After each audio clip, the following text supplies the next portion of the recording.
I'm the best there is at what I do. But what I do best isn't very nice. What the idea is that this dolly is their car moving. Oh, that's great. And then as it sees you, it comes to a stop. Like, what the hell is that?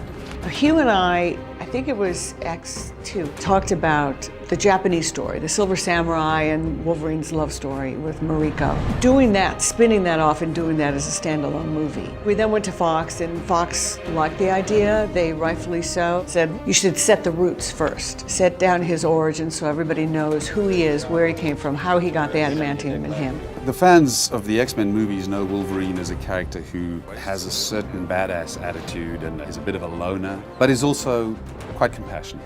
What they don't know is where those conflicting personality traits come from. That's what Hugh and I wanted to explore in this movie. What is the origin, not just of how did he get his claws, which is a sort of plot origin, but also how did he come to be the personality that he is? I think Logan is your classic outsider. He's a man of few words. I always think Dirty Harry, I think Mad Max. I think in the original Mad Max, Mel had something like 11 lines. You felt for him, you rooted for him, everything. He hardly said a thing. These characters are intrinsically mysterious, they're likable, and there's a fantasy element where part of you just would love to be them. I come with you, I'm coming for blood. No law, no code of conduct. They do what they want to do on their terms, and they don't give a stuff what anybody says or thinks about it.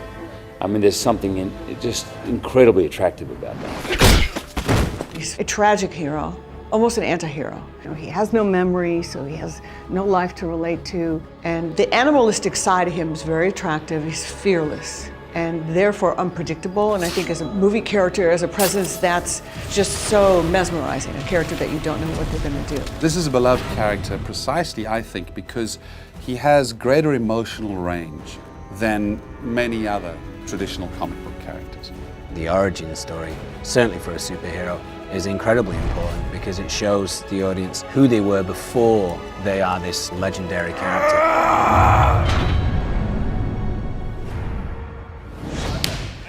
Action! I always felt through the X-Men movies that there was a definitive movie to be made. X-Men 2 covered in a small way the origins of Wolverine. So again, I'm like, okay, this is not completely new. We have to now show it in more detail. We have to see Wolverine in his full complexity. He has some qualities and certain aspects to him that are sacred and are right. Number one, he's badass. And I don't think in X-Men 1, 2, or 3, we've had moments, I don't think he's been badass enough.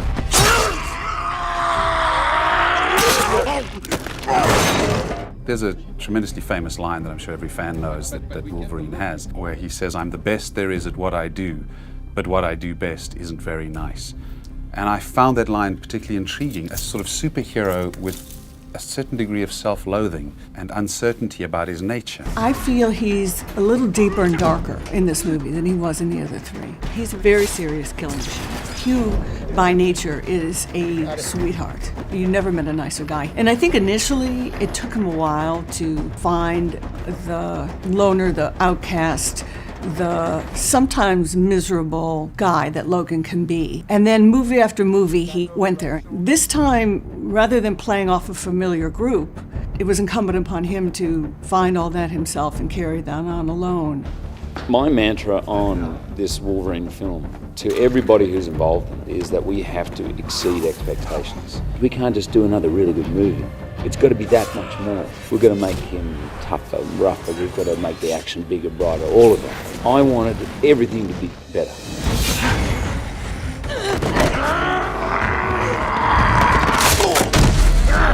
With all the X-Men films, because I was doing a project before, I never felt that I'd quite got what I wanted.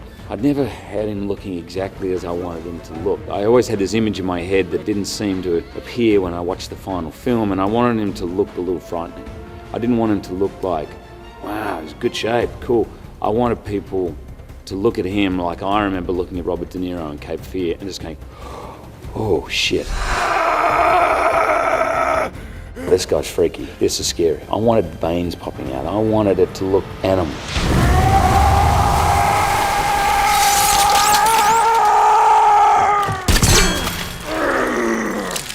We were talking about his diet and what he went through, and he said he was just waking up at 4 in the morning to have a protein shake. So he'd fix the shake before he went to bed, and he'd set his alarm, and he'd wake up and drink the shake, go back to bed, and then he'd have to wake up at 5 or 6 to work out. And he'd work out, and he'd come home, and he'd have like 12 egg whites and wheat toast, and that was the meal he got to look forward to for the day, because it's the only time he could have bread. Very, very, very dedicated. Chickens, lots of steak, and all different types of protein shakes, lots of training. Trying to make myself as strong as I can is important. The other thing that's really important is to not be injured, because you've got to do a lot of physical stuff in the film. It had to be very functional. Action! The amount of discipline that he brings, he would rehearse with us for 2.5 hours a day, and that would be after he would hit his gym routine in the morning, and then he would do cardio at night. The type of training he did in the gym, the lifting, was incredibly hard. Now the routines that we put him through, the choreography routines, I would have to give my stunt doubles and my stuntmen an hour break afterwards because I would whip them like dogs. Hugh would walk out of there with a towel and a protein shake and be like, "See you tomorrow, mate." He learns choreography and retains choreography better and faster than anyone I've ever worked with. And he was faster than 90% of the stunt guys we had him working with. That guy is an incredible athlete. He did 98% of his own stunts. He did all of his own fighting, everything. The only thing that he didn't do was the high flying and hard hitting wire work. It's hard to play these kinds of characters unless you have some sense of the physicality. He doesn't shy away from anything, and he mixed it right up. And that feral quality that he went after, such a deep commitment to the character that's part of who he is. You know, if Hugh could shrink himself down a foot, he would.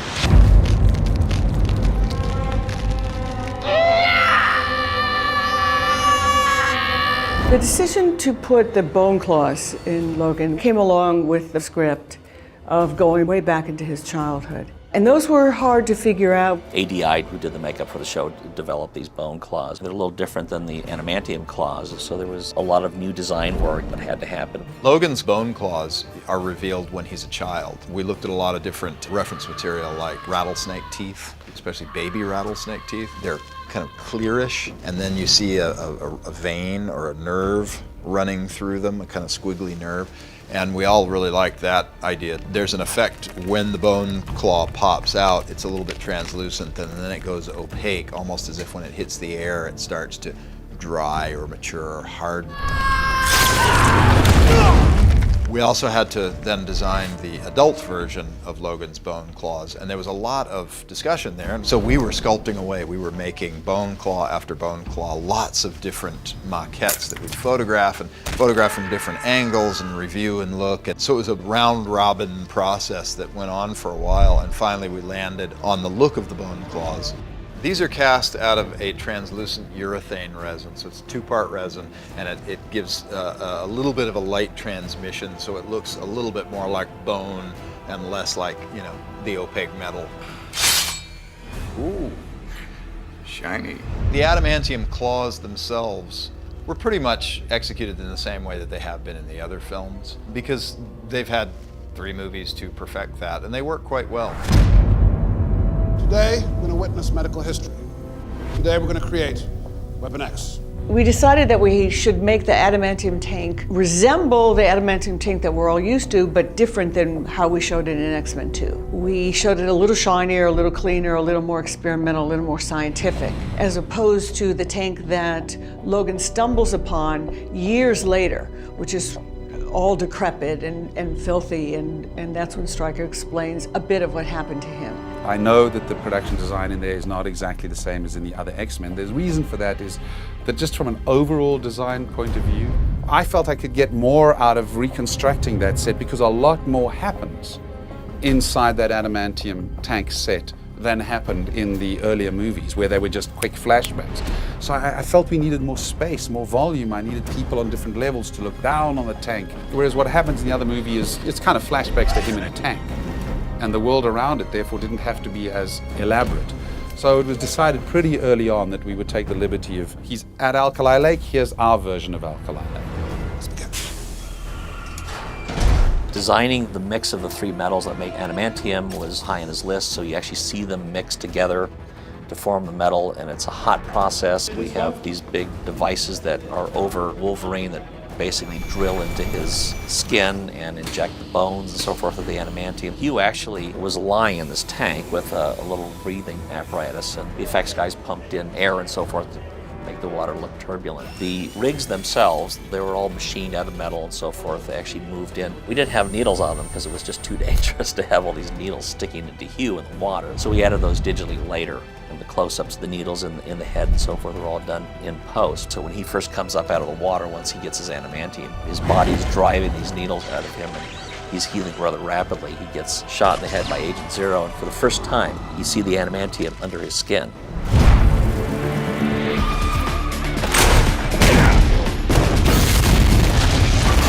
Hugh loves this character.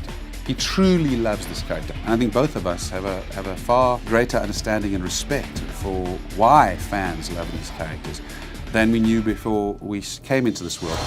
If someone told me that when I did X-Men 1 or the audition for X-Men 1 there'd be a Wolverine movie, I probably would have laughed.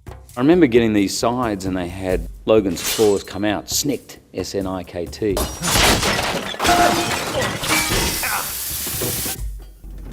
You're right in there. Yeah, I'm fine. I had no idea of the effect the movie would have. I had no idea really about the comic book world and how beloved Wolverine is. I just, in the first one, was totally ignorant of all that pressure and just really enjoyed it. And I couldn't be more grateful or pleased in a way that the fans have liked it enough to warrant doing this film. When people say, will I do more? And I say, hey, I love this character, but if it's clear after this, people go, that's enough, I'm ready to hang the claws up. But, you know, if they want more, I'll probably give it to them because I love it. Bye all. That's a wrap.